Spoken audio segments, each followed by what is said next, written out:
What's your name again? I'm working for the biggest newspaper in China, which called People's Daily. You know, they say that they're going to build this big city, Yeah.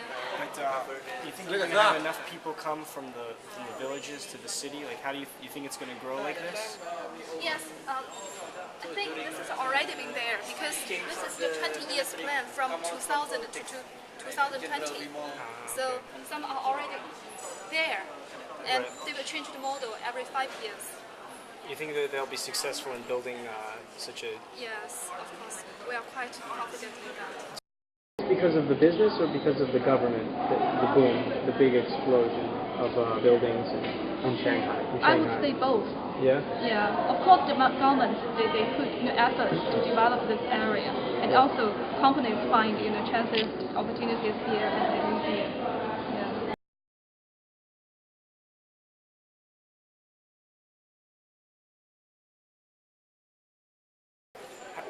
What's the best way to get from like being poor to rich in this country? Like how can you get ahead?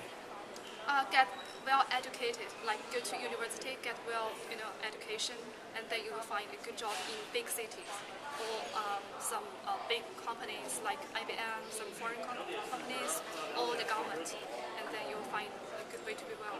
Is it easy to get into schools? Are the schools public or are they private? I think in city is quite easy, but in very far rural area, it's a little bit difficult. But now it's quite easy, I think. Yeah.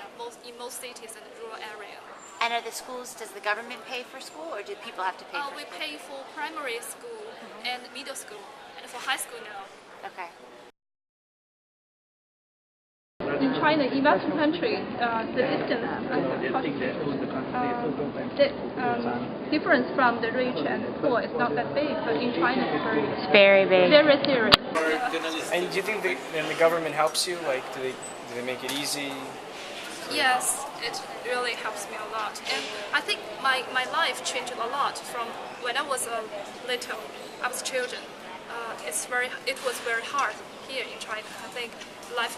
We cannot buy clothes because no shop sells children's clothes in my hometown. I lived in northeast China, which called Yanji. So it is a very small city. But when I was later, it's difficult for me to buy colorful clothes like toys and stuff like that. But now it's everywhere. There's so many people. Like, what do they do? What's like the main jobs that people do here in Shanghai? In Shanghai? Yeah. Industries. Industries, services, hotel, and government, and schools. Yeah. Around this area, there are a lot of rich people that they don't have very good educated background. Yeah, because they arrange a small business and it develops very fast from a small workshop like 2 people and then develops to like 1,000 people. Yeah. Everybody was kung fu